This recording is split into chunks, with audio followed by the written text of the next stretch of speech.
अच्छा एक काम कर, ये फाइल तो छोड़ दे,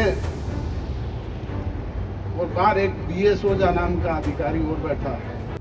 हांसी के चानोत गांव में पेयजल के लिए चल रहा ग्रामीणों का धरना सूबे की सियासत को गरमाने लगा है। नेताओं के तीखे बोल से इस राजनीतिक ताप को साफ साफ महसूस किया जा सकता है। विपक्षी पार्टियां मामले को लेकर सरकार पर हमलावर है। खासकर इनेलो और जजपा के तेवर सबसे अधिक तल्ख नजर आ रहे हैं। मंगलवार को धरने को समर्थन देने चानोत पहुंची जीजेपी के राष्ट्रीय अध्यक्ष अजय चौटाला ने सत्तारूढ़ भारतीय जनता पार्टी पर तीखा हमला बोलते हुए एक बार फिर विवादित बयान दे दिया। उन्होंने पड़ोसी देशों नेपाल और श्रीलंका में हुए तख्तापलटों का उदाहरण देते हुए कहा कि वहां जनता के आंदोलन की बात सत्ता बदल गई और सत्ता में बैठे लोगों को देश छोड़ना पड़ा।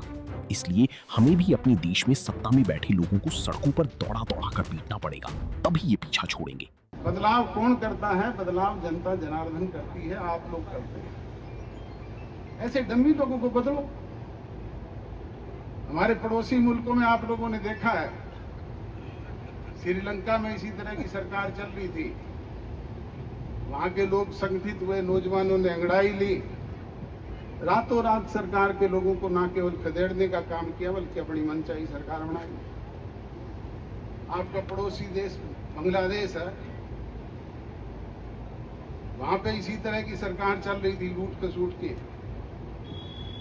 नौजवानों ने अंगड़ाई ली, लोग इकट्ठे हुए, रातों रात ना केवल उस सरकार को बदलने का काम किया बल्कि उनको देश छोड़ने पे मजबूर करने का काम भी किया। आपका छोटा सा पड़ोसी देश है नेपाल, वहां पे भी इसी तरह के हालात बने, नौजवान संगठित हुआ, लोग उनके साथ लगे। आज 39 साल का प्रधानमंत्री वहां पे मुल्क पे राज कर रहा है, और ना केवल उन लोगों को देश छोड़ने में मजबूर किया बल्कि सड़कों पे दौड़ा दौड़ा करके पीटने का काम किया। मैं तो अनेक बार कहता हूं कि भाई ये जो बैठे हैं इनको सड़कों पे दौड़ा दौड़ा करके पीटना पड़ेगा, तब जाकर के ये पेंडा छोड़ेंगे, और इसके लिए हमें संगठित होना पड़ेगा। तो आज जरूरत है संगठित होने की। आप लगातार संगठित होकर के ये संघर्ष कर रहे हैं, निश्चित तौर पे इस संघर्ष का परिणाम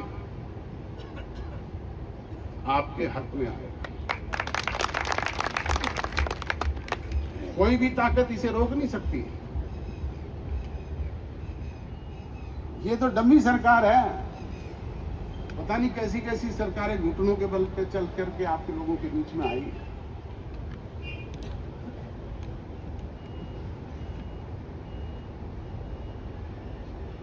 तो बुजुर्गों, नौजवान दोस्तों, ज्यादा कुछ ना कहते हुए मैं तो आपसे यही गुजारिश और विनती करूंगा कि जिस तरीके से लगातार संगठित होकर के आप संघर्ष कर रहे हैं।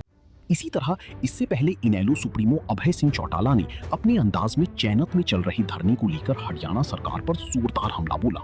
उन्होंने सिरसा में कहा कि भाजपा सरकार को पानी देना पड़ेगा, वो 100 प्याज भी खाएगी और 100 जूत भी।